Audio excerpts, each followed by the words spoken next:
अभी हाल ही में इटली की प्रधानमंत्री ने एक अहम फैसला लिया है। आखिर ये फैसला क्या है और इसका भारत पर क्या प्रभाव पड़ेगा, इन सब पर हम लोग विस्तार से चर्चा कर लेते हैं। और आप लोग इटली की प्रधानमंत्री को आप लोग अपनी स्क्रीन पर भी देख रहे होंगे। और इस समय आप देख रहे हैं कि भारत और इटली के संबंध काफ़ी अच्छे दौर से गुजर रहे हैं। तो एक बार आप लोग इटली को देख लीजिए। देखिए हमारा प्यारा भारत है, इसमें यहाँ आप लोगों को इटली देखने को मिल जाएगा। रोम इसकी राजधानी, इटली की राजधानी क्या है? रोम है। यूरोप में है ये। और ये आप देखिए भारत हमारा एशिया में देखने को मिलेगा। तो इटली की सरकार ने आधिकारिक तौर पर चीन के belt and road initiative project से बाहर निकलने की घोषणा कर दी है। क्या कर दी है? घोषणा कर दी है। और प्रधानमंत्री जियोर्जिया मेलोनी प्रशासन ने चीन को जानकारी दी वह साल खत्म होने से पहले ही प्रोजेक्ट से बाहर हो जाएगा। चीन की सबसे महत्वाकांक्षी व्यापार और इंफ्रास्ट्रक्चर परियोजना बीआरआई पर साल 2019 में हस्ताक्षर करने वाला इटली एकमात्र पश्चिमी देश था ये। और एक पिक्चर आप लोग देखिए, इसकी बात हो रही है। ये है आपकी बीआईआर प्रोजेक्ट चाइना का। और आप देखेंगे उस समय अमेरिका, यूरोप संघ और पश्चिम के कई देशों ने इटली की आलोचना भी की थी। और अमेरिका का कहना है कि चीन इस प्रोजेक्ट के जरिए देशों को कर्ज के जाल में फंसा रहा है और उसका इस्तेमाल अपने हितों के लिए कर रहा है। पाकिस्तान को फंसा ही चुका है। भारत के हक में ये फैसला माना जा रहा है। इटली का बीआरआई से अलग होना भारत के लिए एक सकारात्मक खबर के रूप में देखा जा रहा है। भारत हमेशा से बीआरआई के विरोध कर रहा है। पाकिस्तान भी इस परियोजना में शामिल है और भारत ने आप देखिए ना तो शामिल हुआ है और इसका हम लोग विरोध करते हैं। चाइना पाकिस्तान इकोनॉमिक कॉरिडोर यानी कि सीपीसी बीआरआई का ही हिस्सा है। सीपीसी के तहत कई निर्माण पाकिस्तान प्रशासित कश्मीर में हुए हैं। भारत इसका विरोध करता है और कहता है कि यह उसका संप्रभुता का उल्लंघन है। क्योंकि आप देखिए चाइना और पाकिस्तान क्या कर रहे हैं, यहां से आप देखते हैं इस परियोजना को चला रहे हैं और ये हमारा हिस्सा है। पाकिस्तान कब्जा किए हुए, तो हम लोगों ने इसका विरोध भी किया। इटली में ऐसे में इटली का बीआरआई से अलग होना भारत के लिए राहत से कम नहीं है।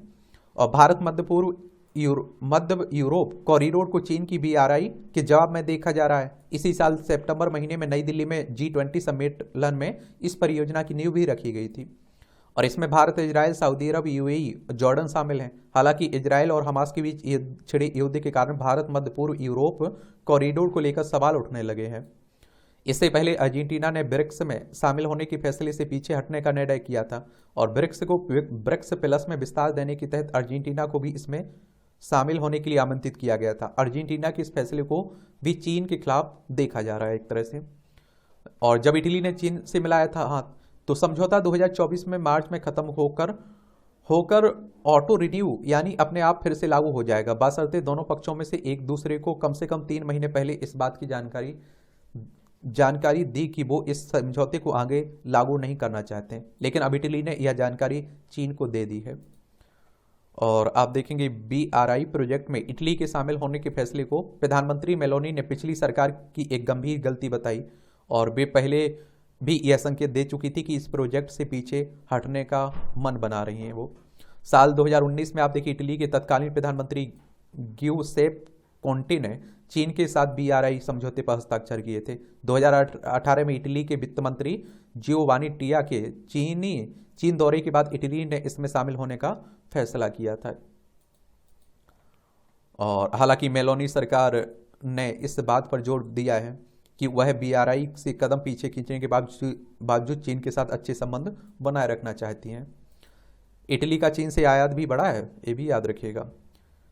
और इसमें आप देखिए बीआरआई के तहत चीन ने इटली के अंदर 20 अरब यूरो का एक प्रोजेक्ट शुरू किया। हालांकि उस प्रोजेक्ट का एक छोटा हिस्सा भी अभी पूरा हुआ है।